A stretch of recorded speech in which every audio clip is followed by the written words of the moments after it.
Blackbeard took 5 bullets to the chest and kept fighting. That's not an exaggeration. That's what happened on November 22nd, 1718, when the Royal Navy finally cornered the most feared pirate in history. 5 gunshot wounds, 14 stab wounds, his throat slashed, and he was still reloading his pistol when Lieutenant Robert Maynard cut his head off. They mounted that head on the front of their ship as a warning, and when they examined his body, they found 25 separate wounds. 25 times they had to stab or shoot this man before he finally stopped moving. That's not a pirate from a movie. That's what real pirates were actually like. And the world they built? It was so much more insane than anything Hollywood ever showed you. Let me take you back to 1716. The War of Spanish Succession just ended. Thousands of sailors, men who'd spent years fighting on warships, suddenly have no jobs, no income, no future. The Royal Navy is laying off crews by the thousands. Merchant ships are cutting wages to almost nothing. So these men look around and they do the math. A sailor in the Royal Navy makes about 19 shillings a month. Brutal work, terrible food, diseases everywhere, and officers who'll whip you half to death for the smallest mistake. Or you could turn pirate, and a single merchant ship could be carrying cargo worth 50,000 pounds. Split that among a crew of 100 men, and you've just made more in one afternoon than you'd make in 10 years of legitimate work. The choice was obvious, and suddenly the Caribbean exploded with pirates. Not dozens, thousands. At the peak of the Golden Age, there were somewhere between 4,000 and 5,000 active pirates operating in the Atlantic and Caribbean. Entire islands fell under their control. Nassau in the Bahamas became a pirate republic. No government, no laws, just criminals running their own anarchist paradise. Ships were terrified to leave port. Trade routes collapsed. The British Empire was losing millions, and the pirates? They were getting rich, living free, and absolutely terrorizing the world's most powerful navies. But here's what nobody tells you. Pirate life wasn't the adventure you see in movies. It was brutal, horrifying, the kind of violence that would make modern people sick. They didn't make you walk the plank. That's a myth. Real pirate torture was worse, way worse.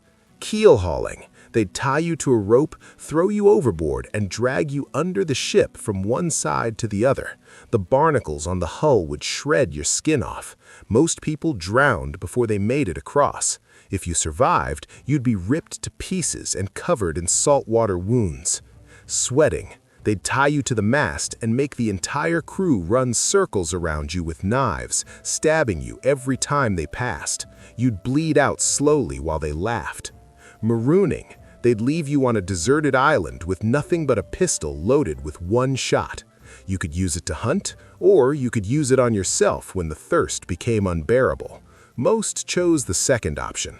This was normal. This was discipline. This is what happened if you stole from the crew, if you disobeyed the captain, if you showed cowardice in battle. And Blackbeard, he was the master of terror.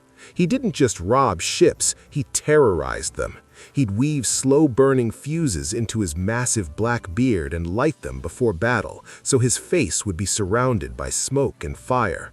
He carried 6 loaded pistols across his chest. He'd board merchant vessels screaming like a demon, and crews would surrender instantly because the stories about him were so terrifying that fighting seemed suicidal. And it worked. For years, Blackbeard controlled the Carolina coast. He blockaded the port of Charleston, holding the entire city hostage. He captured dozens of ships. He became so powerful that colonial governors were negotiating with him like he was a legitimate head of state. Until the British Empire decided enough was enough. They sent Lieutenant Robert Maynard with 2 ships and orders to bring back Blackbeard's head. And on that November morning in 1718, they finally found him, anchored near Ocracoke Island. The battle was chaos. Blackbeard's crew fired first, killing and wounding several of Maynard's men. Maynard's ship got stuck on a sandbar. Blackbeard saw an opportunity and boarded, cutlass in hand. And that's when the real fight began. Maynard's men poured out from below deck. Swords, pistols, axes. Blackbeard shot Maynard. The bullet grazed him, but didn't drop him. They fought hand to hand. Blackbeard's cutlass shattered Maynard's sword, and then the crew swarmed him, stabbing, shooting, slashing. 5 bullets hit him, 14 knife wounds, his throat cut, and he still kept swinging, until Maynard finally took his head off. They threw him his body overboard. Legend says it swam around the ship 7 times before it sank. Probably not true, but the fact that people believed it tells you everything about how terrifying Blackbeard was. That was the end of the most famous pirate in history. But it wasn't the end of piracy, because for 20 more years the Golden Age kept going. Charles Vane, Calico Jack, Anne Bonny, Mary Read, Bartholomew Roberts, who captured over 400 ships in his career. 400. This era rewrote the rules. Pirates created their own governments, their own codes of law, their own version of democracy that was more progressive than most European nations at the time. They had injury compensation, disability benefits, and equal votes for every crew member, regardless of rank. And then the empires crushed them, hunted them down one by one, hanged them in public executions, ended the Golden Age not through battle, but through systematic extermination. But the stories survived. And for the next 30 to 40 minutes, we're going deep into the real history, the battles, the tactics, the treasure, the terror, the pirates who became legends, and the ones history forgot. This is the brutal history of the Golden Age of Piracy, and I promise you it's nothing like the movies. Now, before we dive into how this whole thing started, I'm curious. When you think of pirates, are you picturing Jack Sparrow swinging from ropes, or are you imagining something a lot more violent and desperate? Let me know in the comments. Also, tell me where in the world you're watching from. I genuinely love seeing how far these stories reach. And if you enjoy brutal history like this, consider subscribing. We've got plenty more where this came from. So let's talk about how this whole thing started. Because the Golden Age of Piracy didn't just happen randomly. It was the result of a very specific set of circumstances that basically created the perfect storm for thousands of men to say, screw it, and become criminals. It all goes back to 1713, when the War of Spanish Succession finally ended. Now, if you don't know what that was, don't worry, most people don't. It was one of those massive European wars where a bunch of countries spent over a decade killing each other over who should inherit the Spanish throne. Incredibly important to them, incredibly boring to us. But here's what matters for our story. During that war, every major naval power, Britain, Spain, France, the Dutch, they all massively expanded their navies.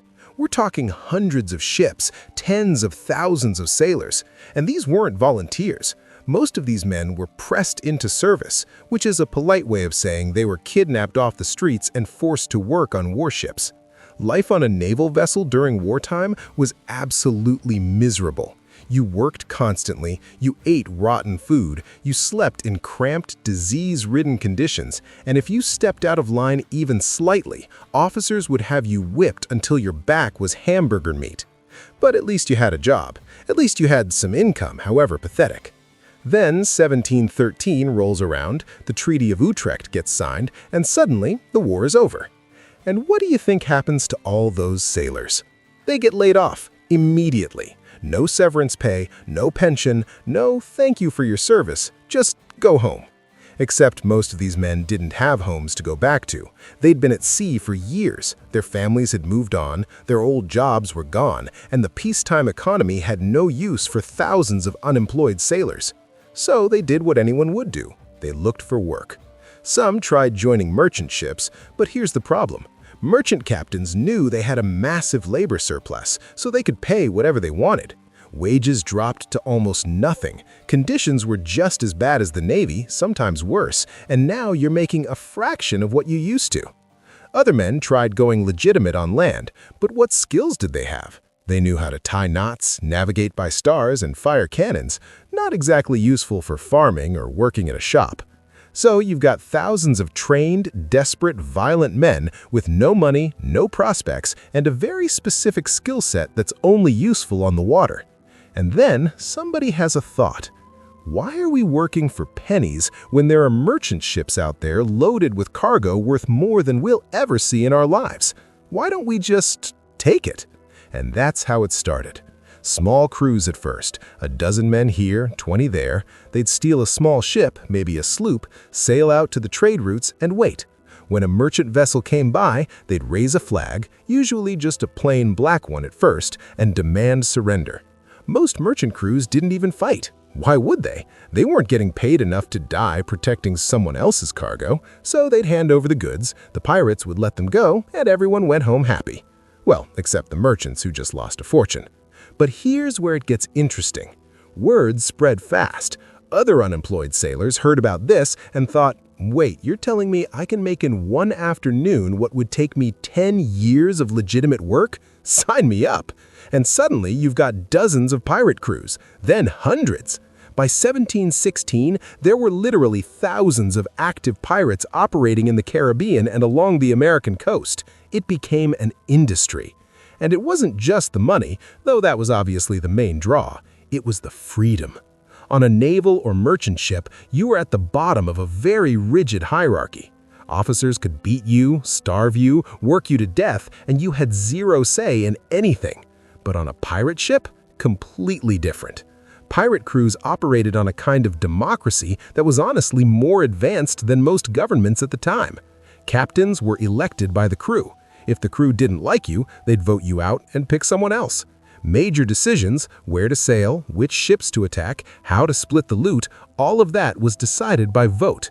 Every man got one vote, from the captain down to the newest recruit. Compare that to the Royal Navy, where admirals were aristocrats who bought their commissions and sailors were treated like disposable garbage. Pirates had something closer to equality. They also had rules, which sounds weird, but it's true. Every pirate ship had what they called articles, basically a code of conduct that everyone agreed to follow. And these weren't just suggestions. You signed the articles when you joined the crew, and if you broke them, the punishment was severe. The articles covered everything. How loot would be divided, usually equal shares for everyone with maybe a slightly larger share for the captain and key officers. What happened if you were injured in battle? You'd get compensation, a set amount of money depending on what you lost. Lost an eye? Here's 100 pieces of 8. Lost a leg? Here's 500. This was disability insurance in the 1710s. Insane.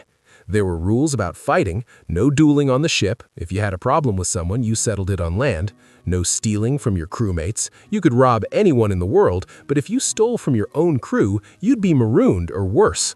No forcing women onto the ship. Some crews allowed women, some didn't, but the ones that did had strict rules about consent. Break those rules, and you were done. So yeah, pirate life wasn't the lawless free-for-all people imagine. It was structured. It had rules. It just happened that the main rule was we're stealing from everyone who isn't us. And for a lot of men, that was a better deal than anything the legitimate world offered. The Golden Age exploded because the system created it. Empires needed sailors for their wars, used them up, then threw them away. And those men looked at the world and said, you know what? If you're not going to give us a fair shake, we'll just take what we need. And they did. For 20 years, they absolutely terrorized the Atlantic. And we're about to see exactly how they did it. All right, so you've decided to become a pirate. Congratulations, you're now a criminal. But what does your day-to-day life actually look like? Because this is where the movies get basically everything wrong.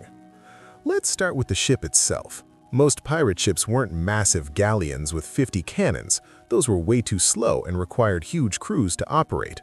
Pirates wanted speed and maneuverability, so they preferred smaller vessels. Sloops were the most popular, single-masted ships that could carry maybe 75 men and a dozen guns. They were fast, easy to handle, and could operate in shallow water, which meant you could escape into coves and inlets where bigger Navy ships couldn't follow. Brigantines were also common. two-masted ships that were a bit larger but still quick. And if you were really successful, you might upgrade to a frigate, but that was rare. Most pirates spent their careers on sloops. Now, living on one of these ships was not glamorous. Imagine a wooden tube maybe 60 feet long packed with 70 sweaty men. No bathrooms, no privacy, and you're rocking back and forth on the ocean 24/7. Seasickness was constant for new crew members. You'd spend your first week vomiting overboard while everyone else laughed at you. Fun times. The sleeping situation was grim. There were no beds. You slept in a hammock if you were lucky, or just on the deck if you weren't. Space was so tight that hammocks were hung inches apart, so you're basically sleeping pressed against your crewmates. And it was loud. The ship creaked constantly. Water slapped against the hull, men snoring. Someone was always on watch yelling orders. If you're a light sleeper, you're screwed. Food was a whole other nightmare. On land, you could get fresh meat, bread, fruit, all the good stuff. At sea, forget it. Everything had to be preserved, which meant salted meat, hardtack, which is basically a brick of flour and water that lasts forever and tastes like sawdust, and whatever fish you could catch. Freshwater went bad fast, so you drank beer or rum instead. Not because pirates were party animals, though they were, but because alcohol doesn't spoil. You'd ration it out, a few cups a day to keep hydrated. And if you ran out of food, which happened, you were in serious trouble. There are accounts of pirate crews eating leather, boiling their belts and shoes to make a kind of soup. I'm not kidding. Starvation was a real threat. Disease was even worse. Scurvy was the big one, caused by lack of vitamin C. Your gums would start bleeding, your teeth would fall out, old wounds would reopen, and eventually you'd just die. Pirates didn't know what caused it, they just knew that long voyages made people sick. Dysentery was another killer. Bad water, bad food, unsanitary conditions, it all added up to explosive diarrhea that could dehydrate you to death in days. Yellow fever, malaria, typhus, all common. If you got seriously sick or injured, your options were limited. Some pirate crews had a ship surgeon, usually a guy who'd done some medical training or at least read a book about it. But surgery in the 1700s was barbaric. No anesthesia, except maybe some rum to dull the pain. Amputations were done with a saw and a hot knife to cauterize the wound. Infections killed most people even if the surgery was successful. So yeah, if you got hurt, you probably died. But let's say you stay healthy. What's your actual job on the ship? Well, it depends on your role. The captain was in charge, obviously. But remember, pirate captains were elected. If the crew didn't like your decisions, they'd vote you out and pick someone else. So captains had to keep the crew happy, which meant listening to them, splitting loot fairly, and not being a tyrant. Some captains were charismatic leaders, others were just the toughest or most experienced guy on board. The quartermaster was second in command and honestly might have had more power than the captain. The quartermaster represented the crew's interests. He divided the loot, settled disputes, and enforced the articles. If the captain wanted to do something the crew didn't like, the quartermaster could overrule him. Then you had specialists. The sailing master navigated the ship, the bosun maintained the rigging and sails, the gunner managed the cannons and gunpowder, the carpenter repaired damage. Every role was essential, and everyone got a vote in major decisions. For regular crew members, your day was pretty straightforward. You worked in shifts, maintaining the sails, swabbing the deck, keeping lookout, repairing ropes. It was constant labor, but honestly not as bad as a Navy ship because pirates had smaller crews and shared the work more evenly. And here's the thing, when you weren't actively chasing a target or fleeing from the Navy, there was a lot of downtime. Days, sometimes weeks where you were just sailing around looking for prey. So what did pirates do?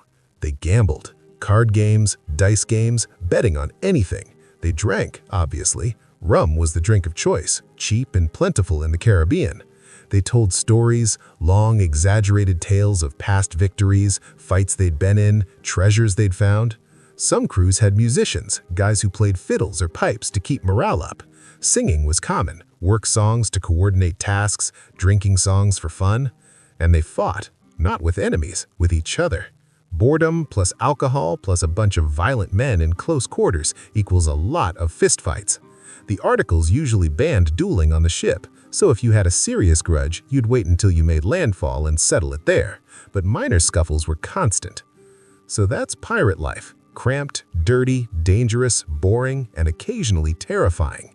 Not exactly the swashbuckling adventure you see in movies, but for men who'd spent years being abused by naval officers or starving on merchant wages, it was freedom. You had a say in decisions. You got a fair share of the loot. You weren't being whipped for minor infractions. And if you got lucky, really lucky, you might capture a prize worth enough to retire on. That possibility, that tiny chance of massive wealth and freedom, was enough to keep thousands of men risking their lives on these floating wooden death traps. And when they did find a target, when they spotted a merchant ship on the horizon and the captain gave the order to chase, that's when the real excitement began. That's when pirates earned their reputation. And we're about to see exactly how they hunted. So you're sailing along. It's been weeks since you've seen a prize. Supplies are running low. The crew is getting restless. And then someone in the crow's nest yells, "Ship spotted!" Everyone scrambles. This is what you've been waiting for. The hunt begins. First thing you do is identify the target. Is it a merchant ship, a naval vessel, a fishing boat? You don't want to attack a warship unless you absolutely have to. That's a good way to die. Merchant ships are the goal. They're loaded with cargo, they're lightly armed, and their crews aren't trained fighters. Perfect. So you've spotted a merchant vessel, now you have to catch it. This is where having a fast ship matters. Sloops could outrun most merchant ships, especially if the wind was right. You'd adjust your sails, angle toward them, and start closing the distance. If they realized you were a pirate, they'd try to run, but most merchant ships were heavy and slow. You'd catch them in a few hours, sometimes less. Now here's where psychology comes in. Pirates didn't actually want to fight if they could avoid it. Fighting meant casualties, damage to your ship, wasted ammunition, expensive. So the goal was to scare the enemy into surrendering without a shot fired. That's where the flag comes in. Early on, pirates flew whatever flag they wanted, sometimes just a plain black one. Black meant no mercy. But over time, certain pirates developed their own flags. Blackbeard had a skeleton holding an hourglass and a spear, a reminder that your time was running out. Bartholomew Roberts had multiple flags. One showed him standing on two skulls labeled ABH and AMH, a Barbadian's head and a Martinican's head, because he really hated Barbados and Martinique. Calico Jack Rackham had the famous skull and crossed swords design. These flags became brands. If you saw Blackbeard's flag, you knew exactly who you were dealing with, and that fear was the point. As you got closer, you'd fire a warning shot, a cannon blast across their bow. The message was clear: surrender or we sink you. Most merchant crews took one look at a pirate ship bearing down on them, heard that cannon, and gave up immediately. Why risk your life for cargo you don't own? The merchants would be pissed, sure, but you'd be alive. Smart choice. But sometimes the target decided to fight. Maybe the captain was brave, maybe stupid, or maybe they were carrying something valuable enough to defend. That's when things got violent. Pirate ships carried cannons, usually between 6 and 20 guns depending on the size of the vessel. These weren't long-range artillery. Cannons in the 1700s were only accurate at close range, maybe 100 yards. So you'd sail alongside the target, get as close as possible, and open fire. The goal wasn't to sink them, remember, you wanted the cargo intact. The goal was to disable them. You'd aim for the rigging, trying to destroy their sails and masts so they couldn't escape. You'd aim for the hull, not to sink it, but to splinter the wood and injure the crew. Cannonballs in this era didn't explode. They were just solid iron spheres that smashed into things. But the real damage came from the splinters. When a cannonball hit a wooden ship, it sent huge, jagged pieces of wood flying through the air like shrapnel. Those splinters would impale people, rip through flesh, cause massive injuries. A cannonball might hit one guy. The splinters from that impact might hit 10. Once you'd battered them enough, you'd board. Grappling hooks would latch on to the enemy ship, ropes would pull the two vessels together, and pirates would swarm across. This is where individual weapons mattered. Cutlasses were the standard pirate weapon, short, curved swords designed for close combat in tight spaces. You didn't need fancy fencing skills, you just hacked and slashed. Cutlasses could cut through rigging, block enemy blades, and do serious damage in a fight. Pirates also loved pistols, Flintlock pistols, single-shot weapons that took forever to reload, so you'd carry multiple pistols. Blackbeard famously carried 6. You'd fire one, drop it, pull another, fire, drop it, pull a third. By the time you'd emptied all your guns, the fight was usually over. Some pirates carried multiple pistols strapped across their chest, just ready to grab and shoot. Axes, knives, belaying pins, anything you could swing or stab with. Boarding actions were chaotic. Dozens of men screaming, fighting in a confined space, blood everywhere, smoke from gunpowder, absolute madness. And it was loud. The clash of metal, gunshots, men shouting orders or screaming in pain. If you've never been in a real fight, this would be overwhelming. But pirates trained for this. They drilled, they practiced boarding maneuvers, weapon drills, coordinated attacks. By the time they hit a real target, they knew what to do. And here's the thing, most merchant crews didn't. They were sailors, not soldiers. When a bunch of screaming pirates armed to the teeth came pouring over the rail, merchant sailors usually dropped their weapons and surrendered. Smart move. If the crew gave up, pirates would usually treat them decently. They'd take the cargo, maybe recruit a few men who wanted to join, and let the rest go. There are accounts of pirates giving captured crews enough supplies to make it to shore safely. Not out of kindness, but because word would spread. If you surrender to pirates, they'll let you live. If you fight, you die. That reputation meant future targets were more likely to give up without a fight. But if you resisted, if you killed one of their crew, then the pirates got creative. This is where the torture comes in. We talked about keel hauling, sweating, and marooning, but there were others. One method was called woolding. They'd tie a rope around your head and twist it with a stick, tightening it until your skull cracked. I'm not making this up. Another was burning matches between your fingers, slow, painful burns that would make you talk or just suffer for their entertainment. Some pirates would hang people from the yardarm by their wrists, leaving them there for hours or days. The pain was excruciating, and eventually you'd either talk or die. Why did they do this? Mostly information. Where's the valuable cargo hidden? What's the ship's destination? Who's on board? Torture got answers fast. But sometimes it was just cruelty. If a captain had fought back and cost the pirates lives, they'd make an example of him, torture him in front of a crew, kill him slowly, and make sure everyone knew what happens when you resist. It was psychological warfare. The more brutal your reputation, the fewer fights you'd have to actually fight. Blackbeard understood this perfectly. He'd light fuses in his beard, making himself look like a demon. He'd fire pistols randomly during boarding actions, not aiming at anyone, just creating noise and chaos. He'd let stories of his cruelty spread, even if some of them were exaggerated. And it worked. Ships surrendered to Blackbeard without a fight because the alternative was terrifying. Other pirates copied his methods. Charles Vane was known for his cruelty. He'd torture prisoners for fun, burn captured ships just to watch them sink. He became so infamous that crews would mutiny rather than serve under him, which actually happened. His own men voted him out as captain because he was too violent even for pirates. So pirate warfare was equal parts strategy, violence, and psychology. You had to be good at sailing, good at fighting, and good at scaring people. The best pirates mastered all three. And the most successful pirate of all time, Bartholomew Roberts, took it to another level entirely. But before we get to him, we need to talk about the women who defied every rule and became pirates themselves. Because yes, there were female pirates, and their stories are absolutely wild.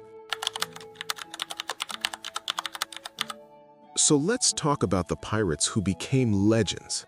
Because while there were thousands of pirates during the Golden Age, only a handful of names survived in history. And the reason they survived is because they were either incredibly successful, incredibly violent, or just incredibly weird. Let's start with the most successful pirate who ever lived. And I'm not talking about Blackbeard. I'm talking about Bartholomew Roberts, also known as Black Bart. This guy captured over 400 ships in his career. 400!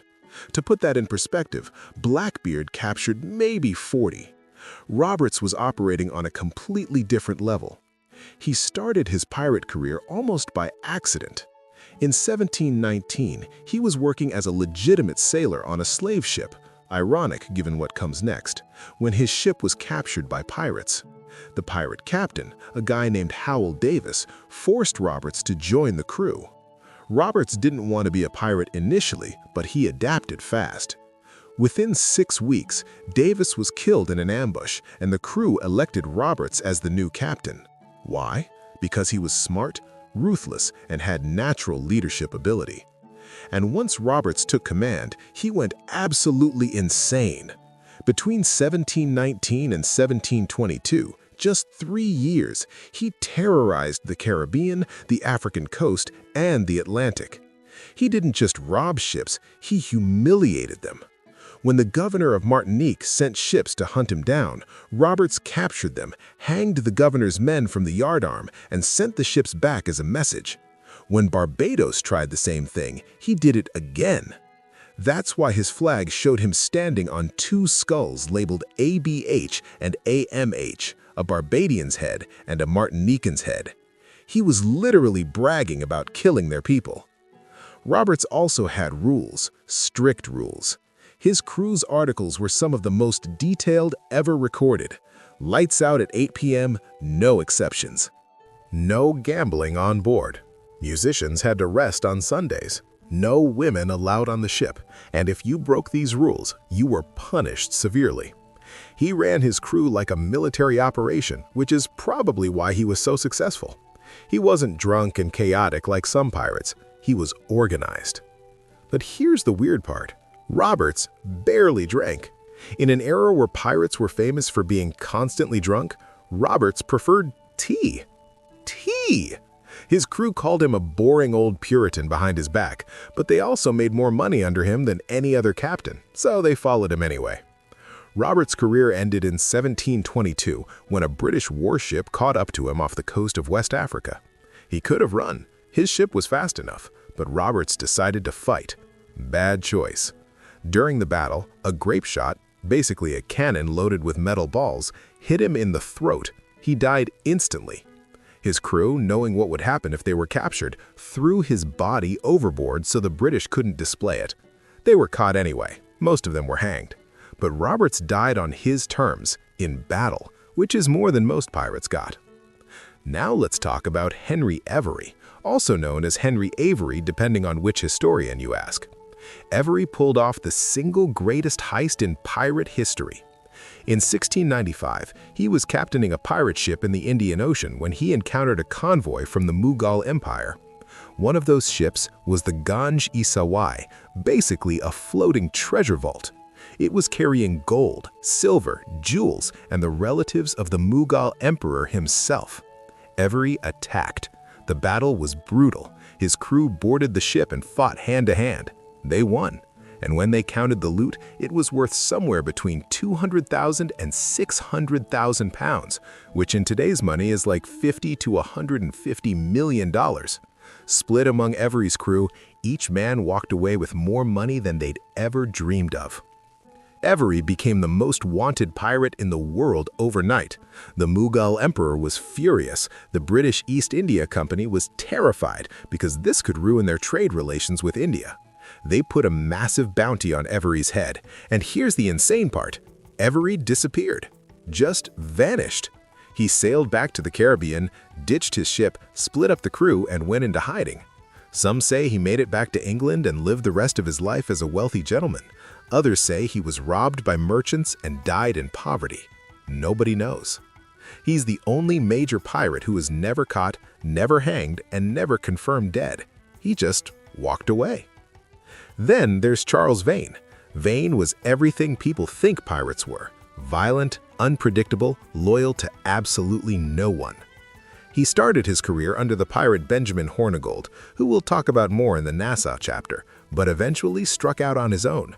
Vane's thing was that he didn't negotiate. Most pirates would let merchant crews surrender peacefully. Not Vane. He'd attack, win, and then torture the survivors anyway, just for fun. He burned ships, killed prisoners, terrorized anyone unlucky enough to cross his path. His own crew got so sick of his violence that they mutinied and voted him out as captain. They literally marooned him on an island and sailed away. Vane eventually got rescued, went back to piracy, got caught, and was hanged in 1721. Even on the gallows, he showed no remorse. And of course, we can't forget Calico Jack Rackham.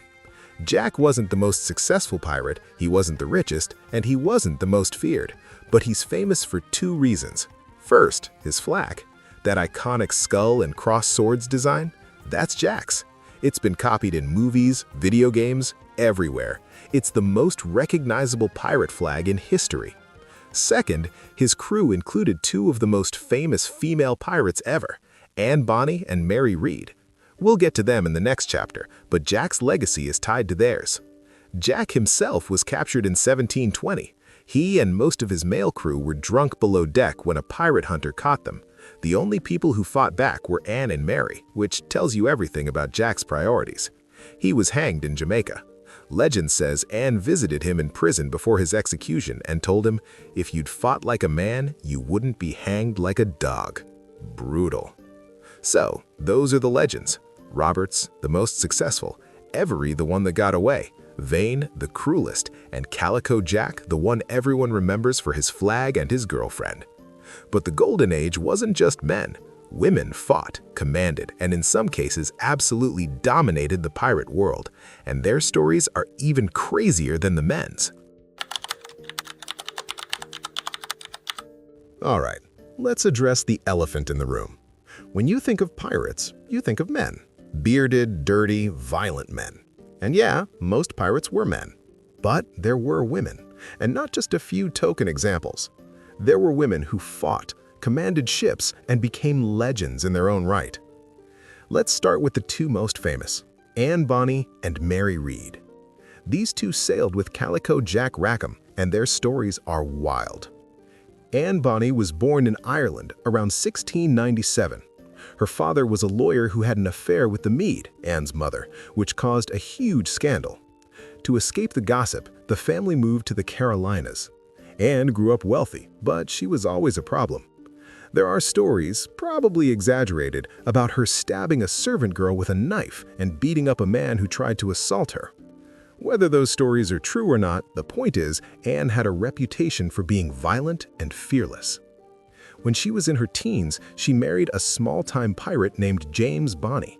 Her father disowned her for it, so she and James moved to Nassau, the pirate capital, which we'll talk about more in the next chapter. In Nassau, Anne met Calico Jack Rackham. They hit it off, probably had an affair, and eventually Anne left her husband to sail with Jack. Now here's the thing. Most pirate crews didn't allow women on board. The superstition was that women brought bad luck. Plus, you had a bunch of men living in close quarters for months. Adding a woman to that mix seemed like a recipe for disaster. But Anne wasn't just some passive passenger. She dressed like a man, fought like a man, and apparently was better at both than most of Jack's crew. She'd board enemy ships with cutlass and pistol, screaming and fighting alongside the men. There are accounts of her being more vicious in combat than the male pirates. Now, Mary Read's story is even crazier. Mary was born in England, and her mother dressed her as a boy from a young age. Why? Because her older brother had died, and her mother wanted to keep receiving financial support from the boy's grandmother. So Mary grew up pretending to be male. She got so used to it that she kept up the disguise into adulthood. She joined the British military, still disguised as a man, and served as a soldier. She was good at it too. But then she fell in love with a Flemish soldier, revealed she was a woman, they got married, and tried to run a tavern together. When her husband died, Mary went back to pretending to be male, joined a ship's crew, and that ship got captured by pirates, Calico Jack's crew specifically. Jack's crew forced several men from the captured ship to join them. Mary was one of those men, except she wasn't a man. But nobody knew that. She kept her disguise. Until Anne Bonny noticed her. Accounts vary on exactly what happened, but apparently Anne was attracted to this young, handsome sailor, tried to flirt, and Mary had to reveal she was actually a woman. Anne's response? Cool, let's be friends, and also let's keep fighting together. So now Jack's crew had two women disguised as male pirates. And according to trial records, both of them fought just as hard as any man on the crew. When a merchant ship resisted, Anne and Mary would board and fight. When the crew got into bar fights on shore, Anne and Mary were right there swinging. They became a team. In 1720, a pirate hunter named Jonathan Barnett caught up to Calico Jack's ship. Most of Jack's crew, including Jack himself, were drunk below deck. The only people who fought back were Anne, Mary, and one other guy. The women held off Barnett's men for a while, but they were outnumbered. Eventually, everyone was captured. At trial, the male pirates were sentenced to hang. Anne and Mary were also sentenced to death, but then both of them revealed they were pregnant. British law didn't allow the execution of pregnant women, so they got a temporary reprieve. Mary Read died in prison, probably from fever, before she could be executed. Anne Bonny's fate is unknown. Some records say she was released and returned to her family. Others say she died in prison. There's even a theory that she escaped and lived under a different name. We don't know, but her legend survived. Now, if you want to talk about the most powerful pirate in history, we're not talking about Blackbeard or Roberts. We're talking about Qing Shi. Technically, she's outside the Golden Age. She operated in the early 1800s off the coast of China, but her story is too insane not to mention. Qing Shi started as a prostitute on a floating brothel. A pirate captain named Cheng Ai fell in love with her and they got married. Together, they built a massive pirate fleet. When Cheng Ai died in 1807, Qing Shi took over. And she didn't just take over his ships, she took over the entire pirate confederation. At her peak, Qing Shi commanded over 1,800 ships and between 70,000 to 80,000 pirates. For context, the entire Royal Navy at the time had maybe 100 ships in the region. She was commanding a fleet larger than most national navies. She had rules, strict rules. If you deserted, you'd lose your ears. If you raped a captive, you'd be executed. If you disobeyed orders, you'd be flogged or killed depending on the severity. She ran her fleet like a corporation. Ships were organized into color-coded squadrons. Loot was carefully divided. She even issued official documents, basically letters of marque, to legitimize some of her operations. The Chinese government tried to stop her. They sent their navy, she destroyed them. They sent bigger fleets, she destroyed those too. The Portuguese navy tried, she sank their ships. For years, nobody could touch her. Finally, the Chinese government gave up and offered her amnesty. Qing Shi negotiated the terms herself. She got to keep her loot, she got a noble title, and her second-in-command, who she'd married after Cheng Ai died, got a position in the imperial military. She walked away from piracy wealthy, powerful, and unpunished. She opened a gambling house and lived into her 60s. She's the only major pirate, male or female, who retired on her own terms and lived a long, comfortable life. So, when people say women couldn't be pirates, they're wrong. Women were pirates. Some were just as violent as the men. Some were more successful than the men. And one of them built the largest pirate fleet in human history and then walked away like a boss. But most female pirates operated in secret, disguised as men, because pirate culture was still overwhelmingly male and didn't make space for them. The fact that Anne, Mary, and Qing Shi are remembered at all is remarkable. There were probably others whose names we'll never know. Women who fought, sailed, and died as pirates, but whose identities were lost to history. And that brings us to the place where all these stories converged. The island where thousands of pirates lived, drank, fought, and built their own society. The place that became the capital of piracy. Nassau. If you wanted to find pirates in the early 1700s, there was one place you'd go: Nassau in the Bahamas. For about 12 years, from 1706 to 1718, Nassau was basically a pirate city-state. No government, no laws except the ones pirates made themselves, just thousands of criminals living together in what can only be described as organized chaos. And it's one of the most fascinating social experiments in history. Let's set the scene. Nassau is on New Providence Island, a small island in the Bahamas with a natural harbor that's perfect for ships. It's close to major shipping lanes, so pirates could raid merchant vessels and be back in port within days. The island had been settled by the British, but during the War of Spanish Succession, it got raided multiple times by Spanish and French forces. By 1706, most of the legitimate colonists had fled. The island was abandoned. Perfect opportunity for pirates. The first to arrive were small crews looking for a safe place to repair ships and divide loot. But word spread fast. By 1715, there were hundreds of pirates living in Nassau. By 1716, over 1,000. At its peak, estimates put the pirate population at somewhere between 1,000 and 2,000 men, which doesn't sound like a lot, but remember, this is a tiny island. The permanent population of Nassau today is like 250,000. Back then, it was basically a pirate town with nothing else, and these guys ran the place. There was no governor, no British authority. The pirates elected their own informal leaders. One of the big names was Benjamin Hornigold, one of the early captains who helped establish Nassau as a pirate base. He mentored a lot of famous pirates, including Blackbeard. Another was Henry Jennings, who led several major raids and became wealthy enough to basically retire. The pirates had a code, not formal laws, but understood rules. You didn't kill other pirates unless it was a duel. You didn't steal from other pirate crews, at least not openly. Disputes were settled by vote or by combat. It wasn't exactly civilized, but it wasn't total anarchy either. Daily life in Nassau was wild. Imagine a port town where everyone is armed, drunk, and has money to burn. The main activities were drinking, gambling, and fighting. Taverns were everywhere. Pirates would roll into port with their share of loot and immediately start spending it. Rum flowed constantly. There are accounts of pirates going on week-long benders, drinking until they passed out, waking up and drinking more. Gambling was huge. Card games, dice games, betting on fights. Fortunes were won and lost in a single night. One pirate might capture a ship worth thousands of pounds, sail into Nassau, gamble it all away in a week, and be back at sea hunting for more. It was a boom and bust cycle. Prostitution was rampant. Women, many of them formerly enslaved or indentured servants who'd fled to Nassau, worked in the taverns and brothels. Some married pirates. Some became pirates themselves, like Anne Bonny. The social structure was fluid. If you had money and reputation, you had status. If you didn't, you were nobody. There was also a legitimate side to Nassau, sort of.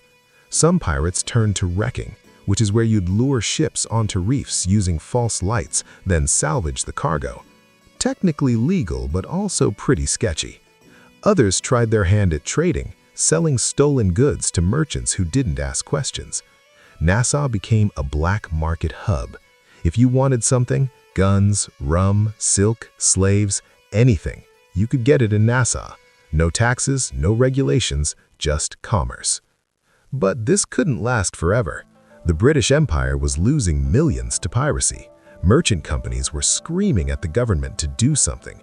And in 1718, King George I decided enough was enough. He appointed a new governor for the Bahamas, a former privateer named Woodes Rogers. Rogers had been a legal pirate during the war, hunting enemy ships with government approval. Now he was tasked with ending illegal piracy in Nassau. The king gave Rogers a deal to offer the pirates: amnesty.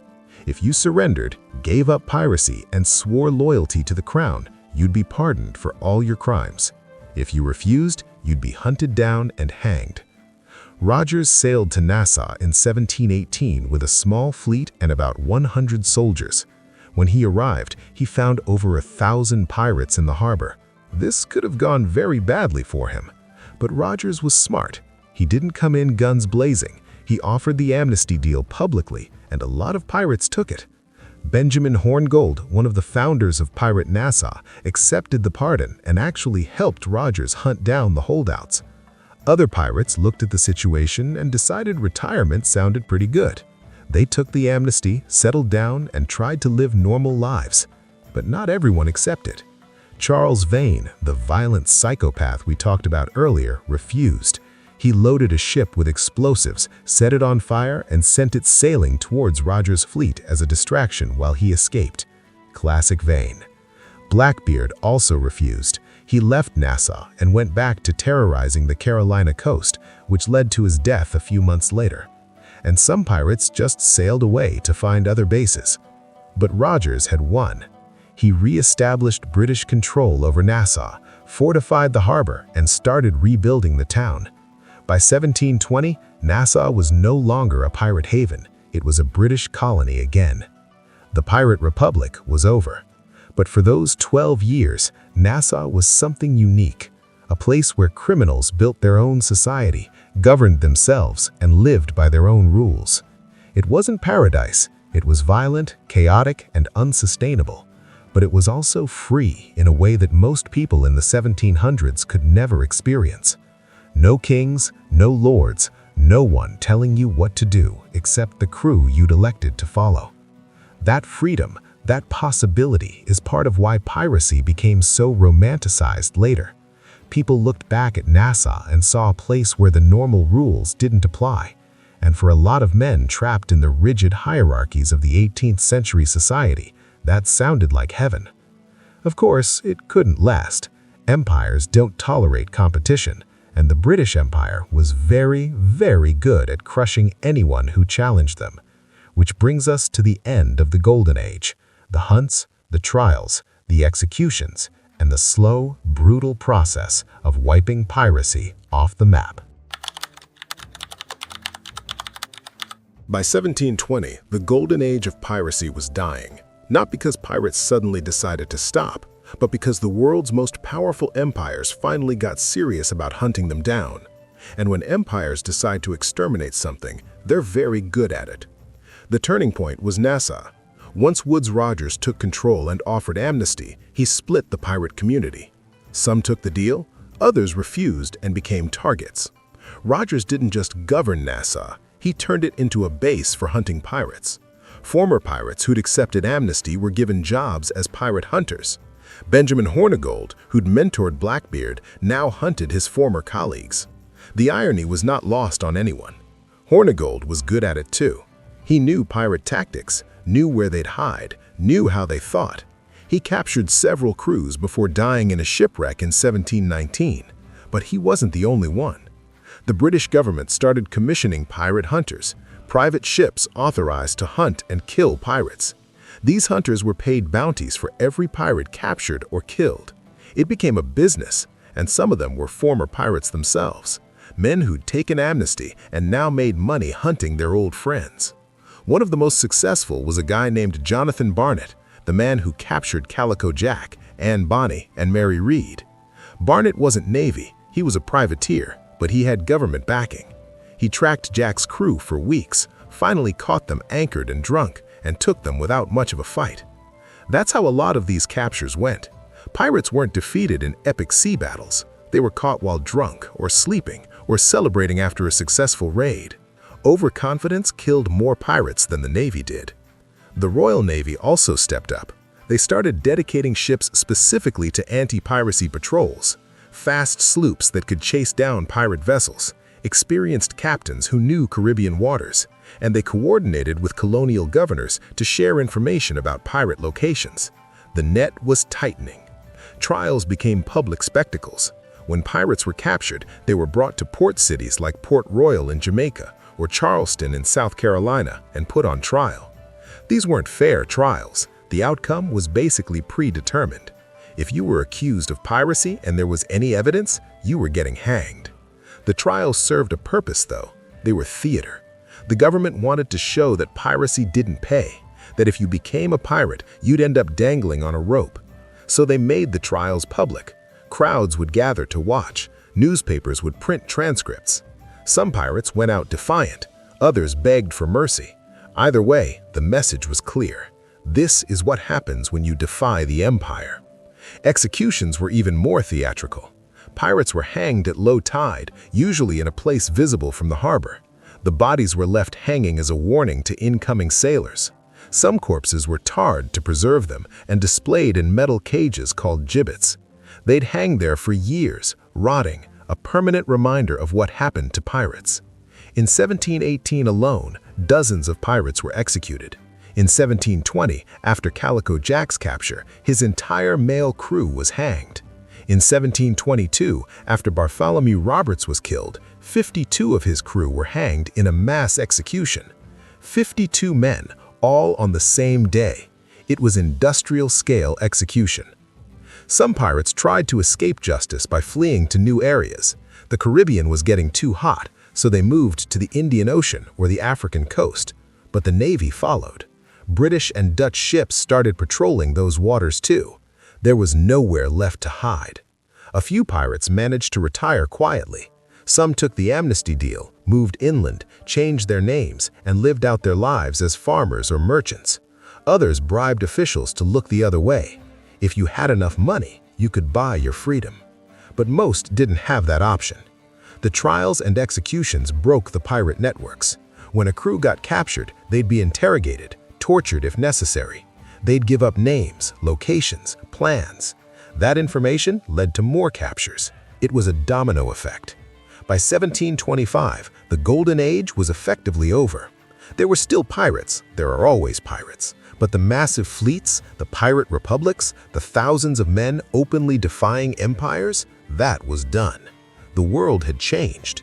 Navies were better organized, colonies were more fortified, the easy targets were gone, and the risk-to-reward ratio had shifted. In the early days of the Golden Age, piracy was low risk, high reward. Merchant ships were lightly defended, navies were distracted with war, and pirate havens like Nassau existed. By the mid-1720s, it was high risk, low reward. Merchant ships traveled in convoys with naval escorts. Pirate hunters were everywhere. Safe harbors were shut down. Why risk almost certain death for maybe a small score? It didn't make sense anymore. Some historians argue that the Golden Age ended not because of military force, but because of economics. When peace returned to Europe after 1713, naval jobs became available again. Wages went up. Merchant companies started treating sailors better to prevent mutinies. The conditions that created mass piracy in the first place improved. Men who might have turned pirate in 1715 had other options by 1725. But the legends remained. The stories of Blackbeard, Roberts, Anne Bonny, and Mary Read, they spread and grew. Piracy became romanticized. Books, plays, eventually movies turned pirates into folk heroes. Rebels fighting against oppressive empires. Underdogs taking on the powerful and winning, at least for a while. And there's some truth to that. Pirates were rebels. They rejected the rigid hierarchies of their time. They created democratic systems when most of the world lived under monarchies. They gave equal shares when society was built on inequality. They were criminals, yes, murderers and thieves, but they were also men who looked at a world that had abandoned them and decided to take what they needed by force. And for 20 years, they succeeded. They terrorized the most powerful empires on Earth. They built their own societies. They became legends. And then they were hunted down, tried, and hanged. The Golden Age of piracy ended the way most Golden Ages end, not with glory, but with a whimper, with men dangling on ropes at low tide, with bodies rotting in cages, with former pirates hunting former friends for bounties. It ended because empires always win in the long run. But for those 2 decades, pirates ruled the seas, and we're still telling their stories 300 years later. Because even though they lost, even though most of them died violently and young, they lived free. And that's worth remembering. And if you made it all the way to the end of this story, first of all, respect. That was a lot of pirates. Second, I want to see if you were actually paying attention or if you just had this playing in the background while you did something else. So here's what you're going to do. Down in the comments, write this exact phrase: a short life and a merry one. That was Bartholomew Roberts' actual motto. Black Bart, the guy who captured 400 ships, lived by those words. And honestly, it pretty much sums up the entire Golden Age. These men knew they probably weren't going to live long. The average pirate career lasted maybe 2 or 3 years before you either got killed, captured, or decided to retire. But for those few years, they lived completely free. No bosses, no rules except the ones they voted on. They drank, they fought, they took what they wanted, and they didn't apologize for any of it. A short life and a merry one. So drop that line in the comments if you made it this far. I genuinely want to see how many of you actually stuck around for the full story. Also, while you're down there, let me know, if you could go back in time, would you actually join a pirate crew? Knowing everything you know now about the disease, the violence, the very high chance of dying horribly, would you still do it for that freedom and that potential fortune? I'm curious. And hey, if you enjoyed this deep dive into the brutal reality of pirate history, you know what to do. Subscribe. We've got more stories like this coming, more history that's way more insane than the movies ever showed you. Until next time, stay curious and try not to get keel-hauled out there.